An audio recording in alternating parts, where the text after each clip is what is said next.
मोहिते पाटील बोले आणि सोलापूर जिल्हा हले अशीच काहीशी परिस्थिती 2009 पर्यंत सोलापूर जिल्ह्यात होती।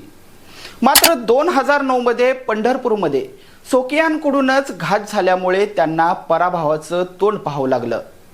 कधी काळी मुख्यमंत्री पदाचे दावेदार असणाऱ्या विजयसिंह मोहिते पाटील यांच्या राजकारणाला अजितदादा गटानेच त्यावेळी सर्वात जास्त डॅमेज केलं असं नेहमीच म्हटलं जातं।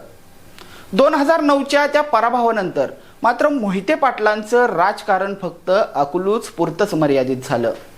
2009 ते 2019 हा काळ मोहिते पाटलांसाठी कसोटीचा काळ होता। स्वतःच्या पक्षातीलच अजितदादा गट काय मोहिते पाटलांना जुमानत नव्हता।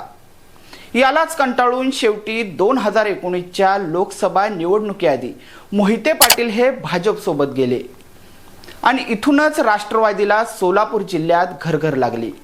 पण भाजप सोबत गेल्यानंतर सुद्धा भाजपने मोहिते पाटलांचा केवळ फायद्यासाठी वापर करायचं ठरवलं।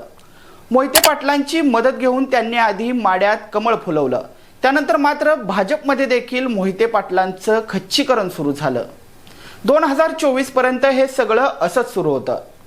त्यानंतर याच भाजपच्या त्रासाला कंटाळून मोहिते पाटलांनी पुन्हा एकदा शरद पवार यांच्याकडे परतत तुतारी हातात घेतली आणि बघता बघता माड्याची खासदारकी जिंकली सुद्धा।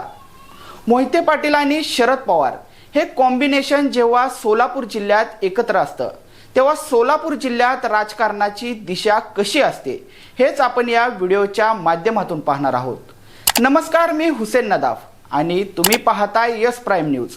व्हिडिओला सुरुवात करण्यापूर्वी तुम्ही जर आमचं चॅनल अजूनही सबस्क्राईब केलेलं नसेल तर लगेचच यस प्राईम न्यूजला सबस्क्राईब करा आणि बेल आयकॉन दाबायला मात्र विसरू नका।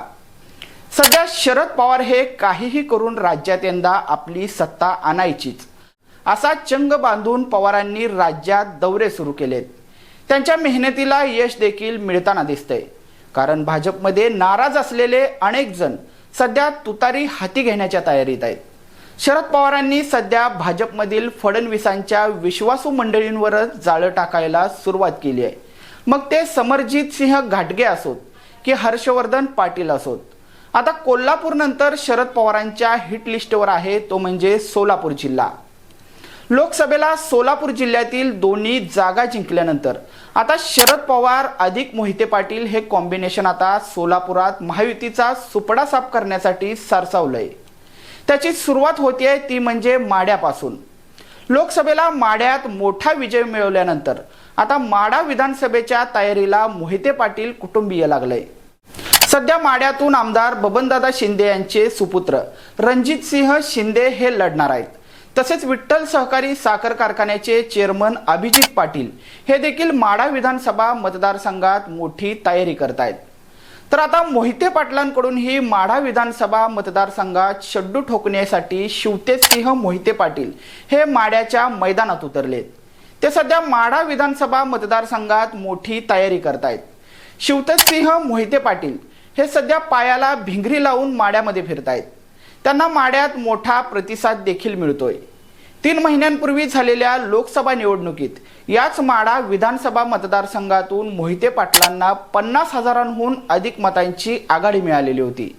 त्यामुळेच खासदारकीनंतर आता माड्याची आमदारकीही मिळवण्यासाठी मोहिते पाटील कुटुंबानं कंबर कसली आहे। मोहिते पाटलांचा गट देखील आता माड्यात ऍक्टिव्ह झालाय। अगदी काहीच दिवसांपूर्वी रावसाहेब देशमुख तसेच सूरज देशमुख यांनी टेंभुर्णीमध्ये तुतारी हाती घेतली होती। त्यावेळी मोहिते पाटील गटाकडून मोठं शक्ती प्रदर्शन करण्यात आलेलं होतं। त्यामुळे आता मोहिते पाटील गट हा सोलापूर जिल्ह्यात संपूर्णपणे ऍक्टिव्ह झालेला असून सोलापूर जिल्ह्यात यंदा महायुतीचा धुव्वा उडवायचा याची संपूर्ण तयारी देखील ते करतायत। सोलापूर जिल्ह्यात एकूण 11 विधानसभा मतदारसंघ आहेत। यातील बहुतांश असे मतदारसंघ आहेत ज्यामध्ये मोहिते पाटील आणि शरद पवार यांचा मोठा प्रभाव आहे। यामधील पहिला मतदारसंघ आहे तो म्हणजे माळशिरस। माळशिरसमध्ये गतवर्षी राम सातपुते यांना भाजपकडून निवडून आणण्यामध्ये मोहिते पाटलांची मोठी भूमिका होती। यंदा मात्र मोहिते पाटलांचा आशीर्वाद राष्ट्रवादी शरद पवार गटाचे उत्तम जानकर यांना मिळणार असल्याने ही शीट शरद पवार गट आरामात जिंकू शकतं अशीच एकूणच परिस्थिती आहे। त्यानंतर मोहिते पाटील आणि शरद पवार यांचा प्रभाव असणारा दुसरा मतदारसंघ आहे की तो म्हणजे माढा मतदारसंघ। माढा विधानसभेसाठी यंदा उमेदवारांची मोठी फौजच तयारीला लागली आहे।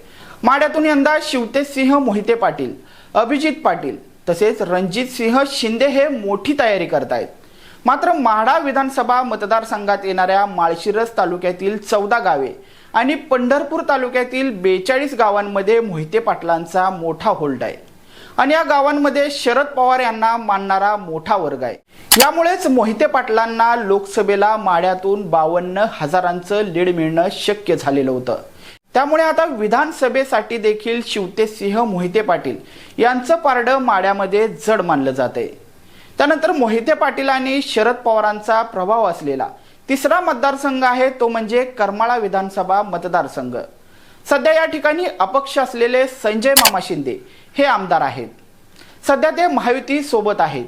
करमाळामध्ये देखील मोहिते पाटील आणि शरद पवार फॅक्टर मोठ्या प्रमाणावर चालू शकतं, कारण लोकसभा निवडणुकीत इथूनच तुतारीला 45,000 मतांचं लीड मिळालेलं होतं।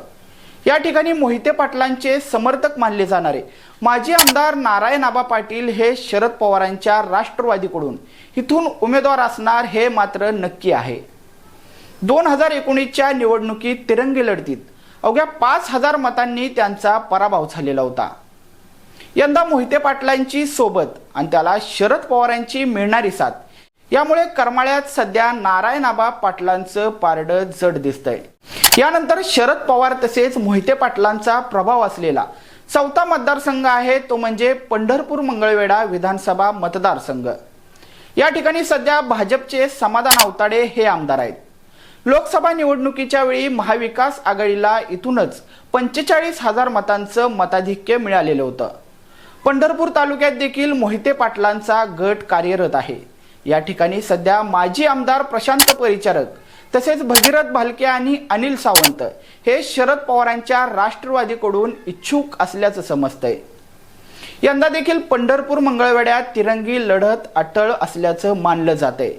जेव्हा जेव्हा पंढरपूर मंगळवेढ्यात तिरंगी लढत होते तेव्हा इथून निवडून येणारा उमेदवार हा 8 ते 15,000 मतांनीच निवडून येतो।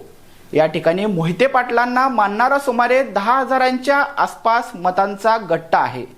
त्यामुळे मोहिते पाटील ज्याला पाठिंबा देतील त्याचं पारडं इथं जड ठरणार आहे। यानंतर मोहोळ आणि सांगोला या विधानसभा मतदारसंघात देखील मोहिते पाटील आणि शरद पवार पॅटर्न हा मोठा उलटफेर करू शकतं। सध्या सांगोल्यात बाबासाहेब देशमुख आणि अनिकेत देशमुख या दोघांपैकी एक जण जो कुणी लढेल त्याला महाविकास आघाडी पाठिंबा देणार असल्याचं कळतंय। त्यामुळे अवघ्या 700 मतांनी निवडून आलेल्या शहाजी बापू पाटील यांचं शीट यंदा धोक्यात आलंय। तर मोहोळमध्ये अजूनही महाविकास आघाडीचा उमेदवार ठरलेला नाहीये। महाविकास आघाडीत ही जागा शरद पवार गटाला सुटणार आहे। लोकसभा निवडणुकीच्या वेळी मोहोळमधून महाविकास आघाडीला तब्बल 65,000 मतांचं मिळालेलं लीड यामुळे शरद पवार गट इथून मोहिते पाटलांची साथ घेऊन बारकाईने निवडणुकीची तयारी करतंय। सध्या व्हिडिओला आपण इथंच थांबूयात। अशाच प्रकारच्या राजकारणाशी संबंधित बातम्या पाहण्यासाठी आजच यस प्राईम न्यूजला सबस्क्राईब करा आणि बेल आयकॉन दाबायला मात्र विसरू नका।